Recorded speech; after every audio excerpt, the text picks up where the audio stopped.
Hi, boys and girls. Mrs. Pilat here. We are reading Charlotte's Web by E.B. White, Chapter 22, A Warm Wind. And so Wilbur came home to his beloved manure pile in the barn cellar.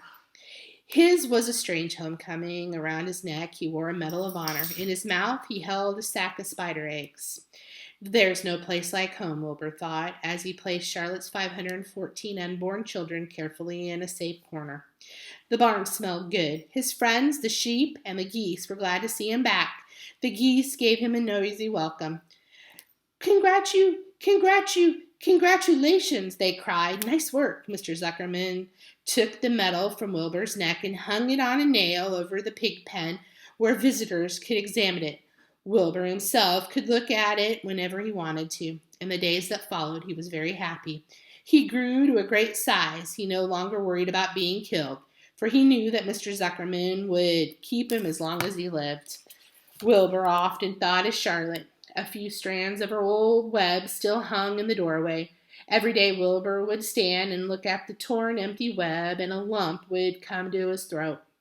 No one had ever had such a friend, so affectionate, so loyal, and so skillful. The autumn days grew shorter. Lurvy brought the squashes and pumpkins in from the garden and piled them on the barn floor where they wouldn't get nipped on frosty nights. The maples and birches turned bright colors, and the wind shook them, and they dropped their leaves one by one to the ground. Under the wild apple trees in the pasture, the red little apples lay thick on the ground, and the sheep gnawed them, and the geese gnawed them, and the foxes came in the night and sniffed them. One evening, just before Christmas, snow began falling.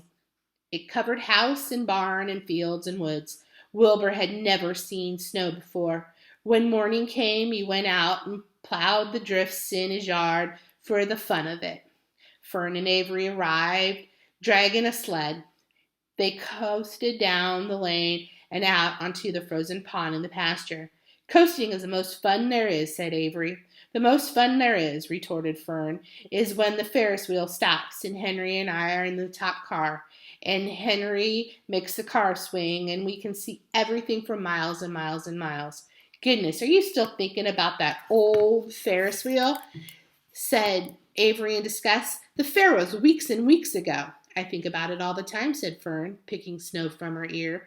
After Christmas, the thermometer dropped to 10 below zero. Cold settled on the world. The pasture was bleak and frozen.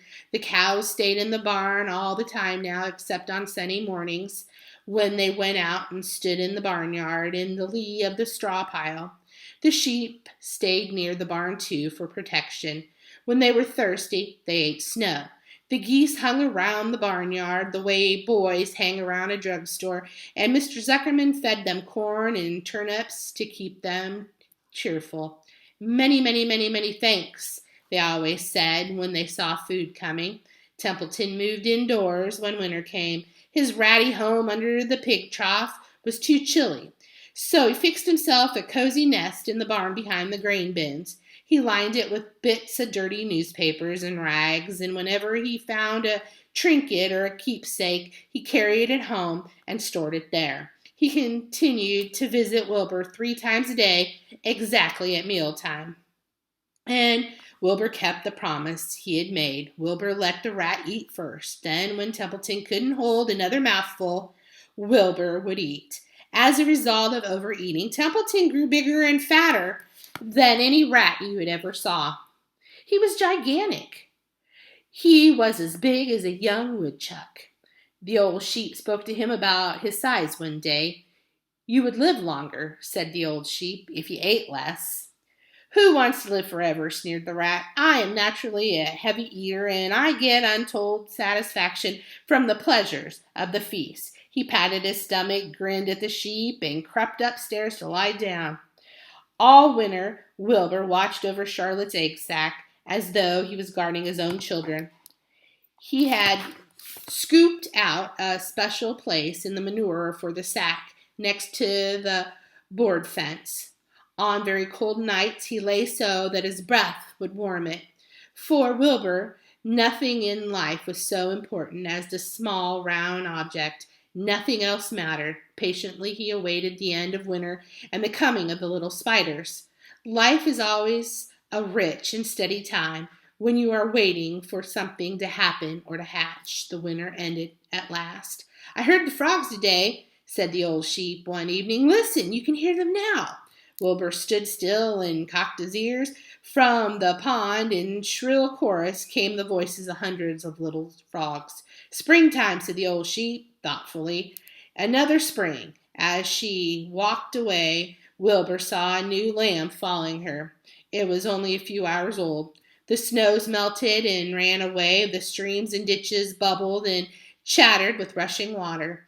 A sparrow with a streaky breast arrived and sang.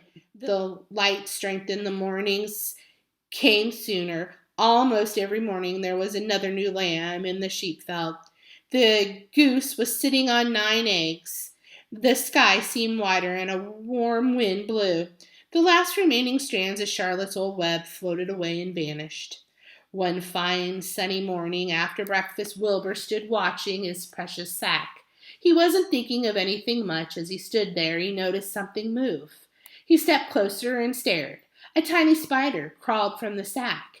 It was no bigger than a grain of sand, no bigger than a head of a pin. Its body was gray, with a black stripe underneath. Its legs were gray and tan. It looked just like Charlotte.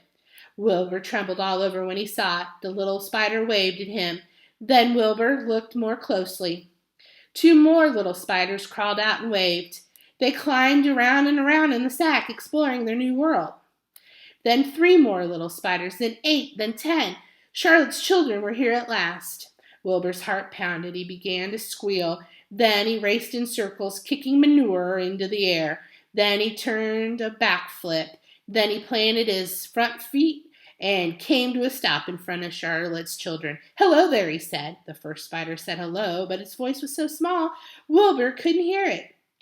I am an old friend of your mother, said Wilbur. I'm glad to see you. Are you all right?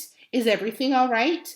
The little spiders waved their forelegs at him. Wilbur could see by the way they acted that they were glad to see him.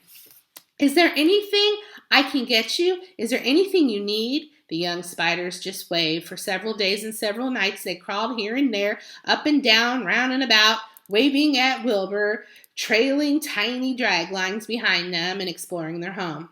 There were dozens and dozens of them. Wilbur couldn't count them, but he knew that he had a great many new friends. They grew quite rapidly. Soon each was as big as a BB shot.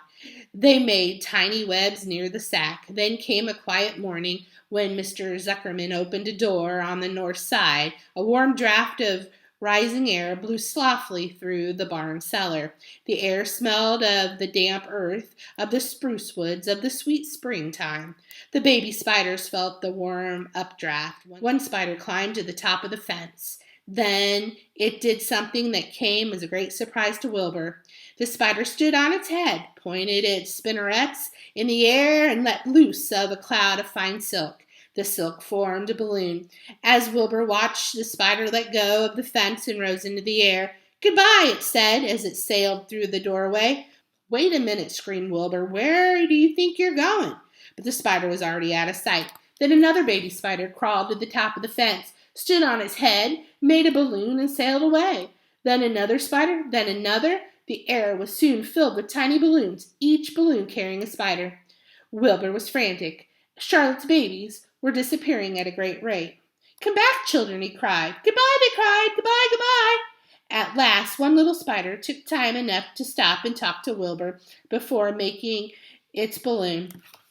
We're leaving here on the warm updraft. This is our moment for setting forth. We are aeronauts and are going out in the world to make webs for ourselves. But where? Asked Wilbur. Wherever the wind takes us. High, low, near, far, east, west, north, south. We take to the breeze. We go as we please.